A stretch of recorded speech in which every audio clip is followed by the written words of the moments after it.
Hello girls, this is another class of value education and today we shall listen to a story, not a story but a life history of a very eminent lady, one of the pioneers of Indian freedom movement, Rani Lakshmi Bai, India's Joan of Arc.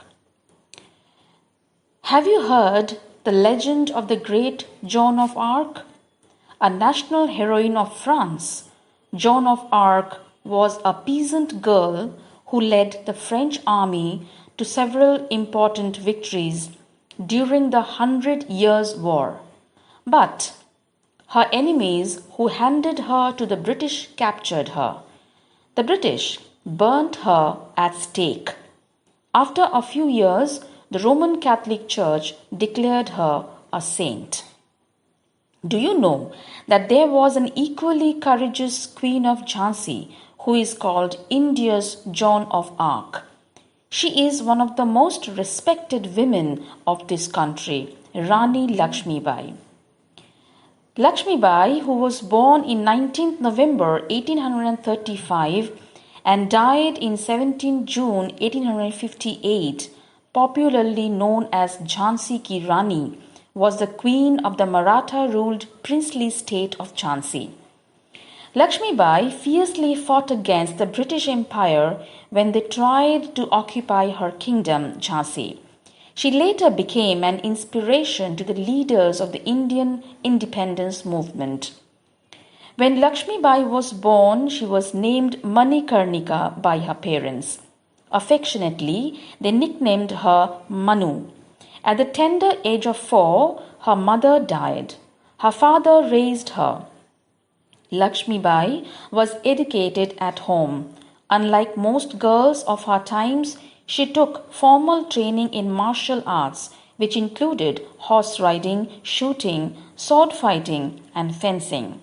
Lakshmi Bai's father, Moropant Tambe, was a courtier of Peshwa Bajirao II at Bithur. Later, he became a courtier of Raja Gangadhar Rao Nevalkar, the Maharaja of Jhansi. At that time, Manu was just 13 years old.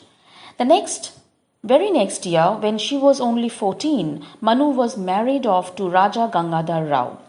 After her marriage, she came to be known as Lakshmi Bai. While the other women were normally confined to the women's forts, Lakshmi Bai was independent. She studied self-defense, horsemanship, archery, and even formed her own army with her women friends at the court.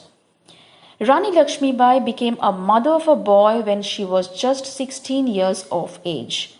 But her child died when he was just 4 months old. After the death of their son, the king and the queen decided to adopt a child. They adopted Damodar Rao as their son and legal heir. 2 years later, Lakshmi Bai's husband died. During that time, India was under the rule of the British Empire, and Lord Dalhousie was the Governor General of British India. Following the death of Raja Gangadhar Rao, the British rulers refused to accept Damodar Rao as the legal heir. They ordered the queen to leave Jhansi fort and move to Rani Mahal. But Lakshmi Bai was determined not to give up and was firm about protecting the state of Jhansi from the British. She strengthened her defense forces and recruited women to give them military training. The British could not do anything to stop her. They left her to rule Jhansi as they were preoccupied with another problem on hand. They wanted to end the Sepoy mutiny at Meerut. In May 1857, Indian sepoys or soldiers were rebelling against the British army in Meerut.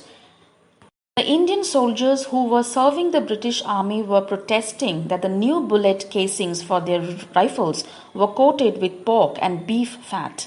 As pigs were taboo to the Muslims and cows were sacred to the Hindus, the Indian soldiers refused to use these rifles. The British rulers wanted to end the rebellion quickly. Lakshmi Bai took advantage of this situation, gathered her troops, and built a powerful army with eminent warriors.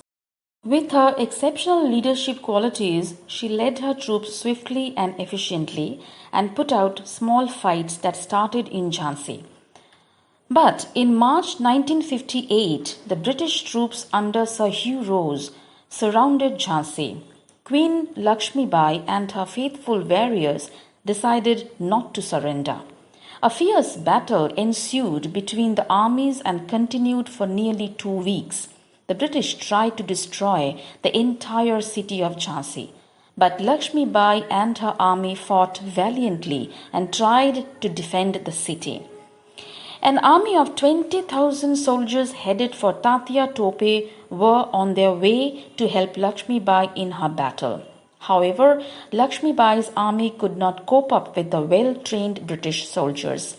Unfortunately, Lakshmi Bai's forces were defeated and the British captured the city of Jhansi. Queen Lakshmi Bai tied her infant son behind her back and escaped over the city walls at night. She went to Kalpi and joined Tatia Tope to fight against the Maharaja of Gwalior. They were able to defeat his army, but during this battle in June 1858, Queen Lakshmi Bai was killed. The British Raj gave her adopted son Damodar Rao a pension, but he was never allowed to inherit the throne of Jhansi. So girls, this is the real life of our very own, one of the leading ladies of our country, great women of our country, Rani Lakshmi Bai. So girls, after listening to such a brave life history of the Queen, you must be wondering how many values or virtues or qualities were there in the Queen herself, and why this chapter has been incorporated in the syllabus of class 8. Okay? So, yes, you are right. There are a number of virtues and qualities of the Queen that are here for us to imbibe in our lives so as to build our lives strong and valiant. So, what are the qualities? Let us first go through all the qualities or the virtues of the Queen. So, the qualities that we come across in the life of Rani Lakshmi Bai are courage, valor, patriotism, national consciousness, forward-looking, democratic decision making. So these are some of the qualities that were there in the Rani, in the Queen of Jhansi, and these are very important for us also. So what are all these virtues? Let us see for ourselves and learn how to imbibe all these in our lives. Courage, the ability to do something that frightens one, bravery. It can be divided into physical courage in face of physical pain, hardship, and threat of death, and moral courage in the face of shame, scandal, and discouragement. There are 6 attributes to courage. For example, number 1 is feeling fear yet choosing to act. Very important, okay? Sometimes we feel fear and we cannot act immediately, or we cannot think of acting at that very point of time. But that is the main attribute to courage. When we feel fear, we have to choose to act. Number 2, following your heart. Sometimes there is a dilemma between, there is a tug of war, so as to say, between our heart and mind. So we have to choose our heart, because our heart tells us to do whatever we have to very emotionally. Number 3, persevering in the face of adversity. That means we have to endure, we have to keep patience whenever there is some adversity or oddity in our lives. Number 4, standing up for what is right. This is very, very important, girls. And for the girls, this is a very important matter of fact of our lives. We have to always stand up for what is right. We should not tolerate what is wrong, but we have to stand up what is right. Number 5 is expanding your horizons, letting go to the familiar.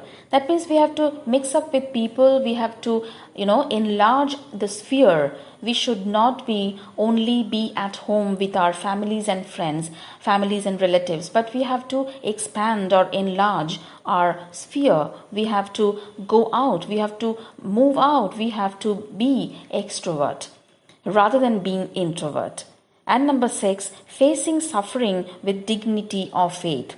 And this is also very important. If we have to suffer in some of the circumstances of our lives, we have to do it with dignity. Never lose dignity. Never to lose self-esteem. Whenever a person loses self-esteem, he has nothing left in his life. And this is very important for us girls, because girls have to face a lot of problems and challenges and obstacles and hindrances in their lives.